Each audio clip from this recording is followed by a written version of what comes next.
Hey, what's up guys, Rev here. So today we're going to go over another example of a grifter demonizing anime in an attempt to smear their political opponents. Now this isn't anything new, this is becoming an increasingly popular tactic, but today's example involves an individual who is so deranged that you will probably have your jaw hit the ground when we talk about this person's background. But first, a reminder that this is a flash sale this weekend for Advanced GG. If you use my code REVSAYS30, you get 30% off your entire purchase order. Now, again, if we end up with the most referral code usage, we will get a custom shaker with art featuring my character. So this is a great opportunity if you want to try this out, while also supporting this channel.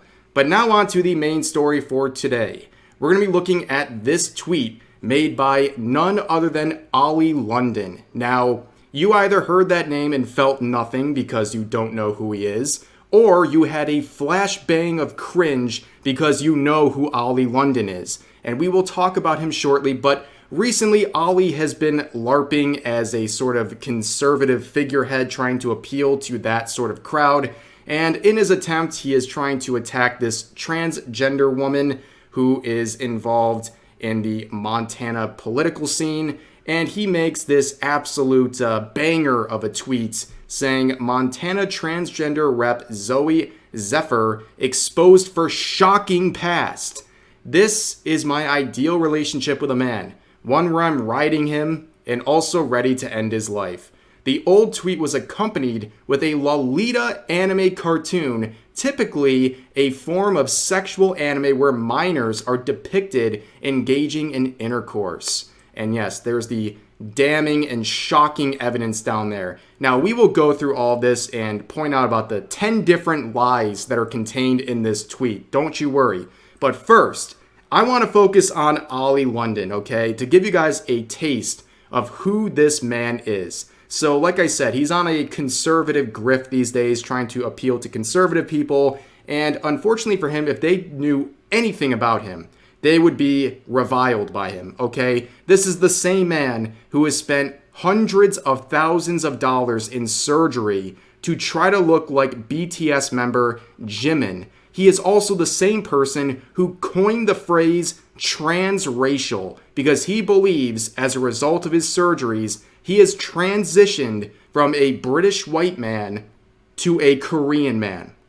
Yes, that sounds like some sort of a creepypasta or something like that, but it is entirely true. And the good thing for us, for our viewing pleasure, is that Ollie London's descent into Koreaboo madness is a very well documented thing because a lot of channels pick this up and feature him as he spent more and more money on plastic surgery to look like the love of his life, Jimin from BTS. Now we're going to look at a couple of clips to just get a sense of who he is before we go over this tweet we're looking at now.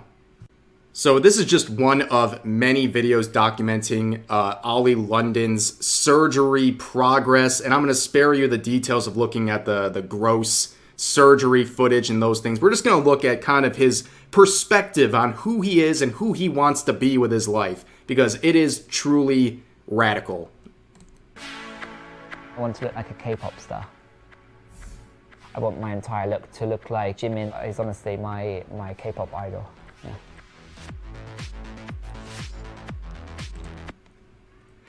Secondhand cringe. I'm getting secondhand cringe, and this is coming from a guy using an anime girl as a VTuber model, but for real, it's tough, okay? It's a tough watch. BTS debuted in 2013, and I was actually living in Korea at the time, so I was just amazed by all of them. They were perfect. Jimin is the lead vocalist. This is his current hairstyle at the moment. That's why I'm trying to replicate it. I want to be him, but I also have a crush on him. Like, to be honest, all K-pop stars are so beautiful. That is like the zenith of narcissism. Not only does he want to look like Jimin, he also is in love with him. So he's in love with the appearance that he wants to be. Talk about self-love, am I right? But yeah, his obsession with Jimin goes to a whole nother level, spending hundreds of thousands of dollars to replicate his look, even matching his current hairstyles and things like that. Like, I'm pretty sure at this point, I don't think Jimin knows who he is. But if he did know who Ollie London is, I'm sure there is a restraining order in place because this man is completely unhinged. And yeah, I've always wondered how K-pop stans feel about Ollie London. Do they like revile him for like trying to jump in on their culture and mimic it? Or are they just like impressed by his levels of dedication? I don't know. K-pop stans are crazy, and even me just saying that, I'm probably gonna have like 10 pipe bombs in my mailbox by the morning. But you know, don't worry, K-pop stans. I'm big. I'm big in the K-pop scene. I got all the K-pops. I'm big into it. But this is when things really got crazy. So this is a little bit longer down the line. He's had more and more surgeries, but this is the iconic transition as he identifies as a Korean man now. Let's have a look. I identify as Korean. People need to accept the fact I do look like Jimin. I'm pretty much identical to Jimin. No. I'm pretty much identical. Identical. They're pretty much identical. I'm seeing two of the same image right here. Okay, Ollie London, if you're listening to this, this is from the bottom of my heart, I say this. You will never be Jimin, okay? You will never be Jimin. You'll just be some crazy, obsessed person who has fetishized Korean people so much to the point where you have sunk hundreds of thousands of dollars into looking like some Frankenstein abomination of a man who's had so much plastic surgery, he will never feel his face again. You will never be Jimin. And Jimin is probably terrified of you. But yeah, hope that's a little bit of a wake-up call. But that is Ollie London. That is the person we are dealing with here. And yeah, the transracial man who wants to make himself appear as a K-pop stan who is a K-pop person who probably doesn't even know he exists. Crazy stuff, but let's get back into the main business of this video. Okay, so it was very impressive that Ollie was able to squeeze out about 5 different factually wrong statements into a single tweet, but let's go through it now. Okay, so he's using this image and the accompanied tweet and response here to frame this transgender woman as some kind of a vile freak, and by virtue of the choice of words down here, that there's some sort of a predator enjoying underage minors doing sexual things, okay? So number one, looking at this image, these are not lollies, okay? These are Genshin Impact characters that are all adults. And honestly, there's not even anything really that sexual about this imagery in the first place. The fact that I'm not censoring it is a pretty good indicator, because I censor pretty much anything that might get me dinged by the bot system. And even I feel like this is fine, because there's nothing going on here, right? But going to the actual words of the tweet, let's start with this small 2 lines of text that are literally like the most dense with misinformation you'll ever see. So beginning with, the old tweet was accompanied with a Lolita anime cartoon. So right off the bat, anime cartoon is a bit of a contradiction. Those two things are separate, but the use of Lolita. Lolita is a fashion. Of course, they are trying to say lolly. They don't know the difference between Lolita and lolly, which is not surprising because normally on Twitter, people don't know the difference between lolly and lolicon. But I guess we're digressing even further. Now we're confusing lolly with Lolita, and it's just a mess. But right off the bat, again, like I said, not lollies. They're not lollies at all. And it says it is a form of sexual anime. Not true.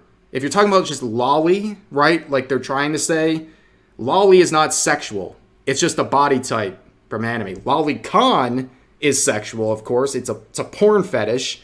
But lolly itself is just a character type. It's a body type that characters have. That's it. Like, there's nothing inherently sexual about it.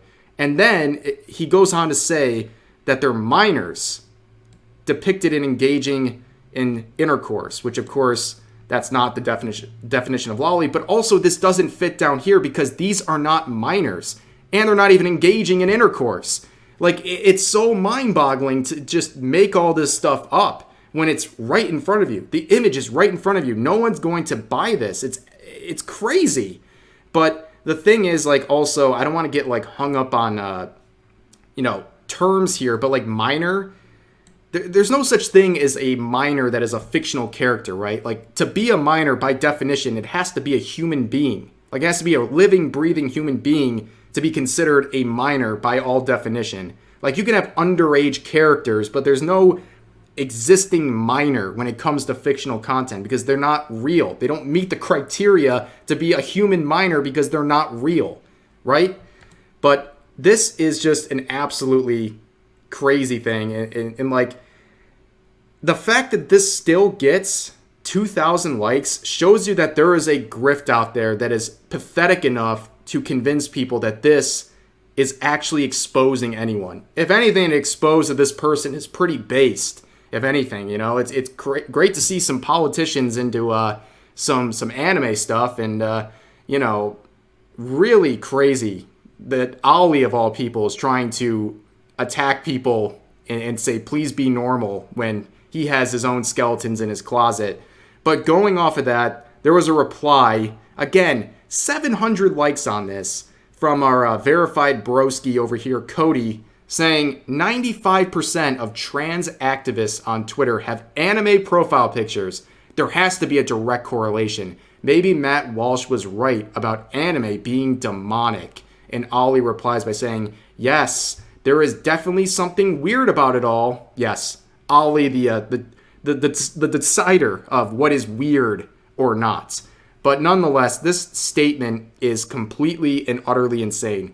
95% of trans activists on Twitter have anime profile pictures. I think I'm going to need a source on that, bro, because I'm pretty sure you just pulled that out of your ass. That makes no sense at all. Have you ever considered the fact that people wear anime profile pictures because they like anime? Is that ever dawned on you? It's not like a trans thing. For some reason, that narrative's being pushed by a lot of people recently, that liking anime is a indication you might be trans. It's absolutely insane. But 95% of trans activists, honestly, the trans activists I've seen on Twitter, the typical type of ones that would be featured in my videos, they hate anime. In fact, they will use it to demonize you, just like Ollie is, right? It's the horseshoe theory. It's the same side of the coin, just different ways of getting there, right? They will call you demonic on the right, demonic for liking anime, or deviant. And then you go to the other side, and it's basically the same thing, that you're a deviant, a pedo, and all these things. It all ends up just using anime to slander people you don't like. And Matt Walsh calling anime demonic was a meme. Like, it was literally made fun of so much that it was a joke. But people hang on to this stuff, and they use it to fuel their political rhetoric, and it's really sad. It's absolutely crazy to me. Here's the thing. There is definitely a big culture war out there, right? Big culture war, and people, both sides of the lane, right or left, are trying to appeal to young people. And things like this are why people like Ollie London are the biggest failures in the culture war. You are making people look at you and shake their head and cringe because you look like you have no idea what you're talking about. And you don't know what you're talking about. And yet you're coming out here and trying to demonize an entire medium, and you turn off all of these young people who are like looking at you and like, who's this crazy grifter? I want no part of this. And they end up looking to people that you don't want them to go to. And yeah, this happens on both sides, by the way. It's not just someone trying to LARP as a conservative like Ollie London. It is a very crazy situation. And I saw another take, kind of reminded me of this whole situation. This person said, comic books, cartoons, anime, and graphic novels are for children. Would rather a guy who watches porn than reads that crap. At least he's a red-blooded male, not an infant. Yes, ladies and gentlemen, anime is for children. Have they watched Berserk recently? Have they checked out that franchise? That's definitely for infants. But talk about women posting their L's, huh? Like, this person would rather have a porn addict for a partner than an anime fan. That is a crazy thing to admit publicly, but I'm not too surprised. The hysteria that surrounds anime, it goes across all political spectrums. People are using this in any way to attack people they don't like and to create these weird stigmas in their head about anime fans. And you know what? I like to see the amount of backlash tweets like this get. It shows that people are actually self-aware enough and paying attention to what's going on here and how people are demonizing anime for their own personal gain and clout and things like that. And need to call more of these things out. And today's just been a circus, right? Starting with Ollie, ending here. It's been a complete freak show, and you know what? It's sad to see, but I'm not surprised. But that's going to do it for this video.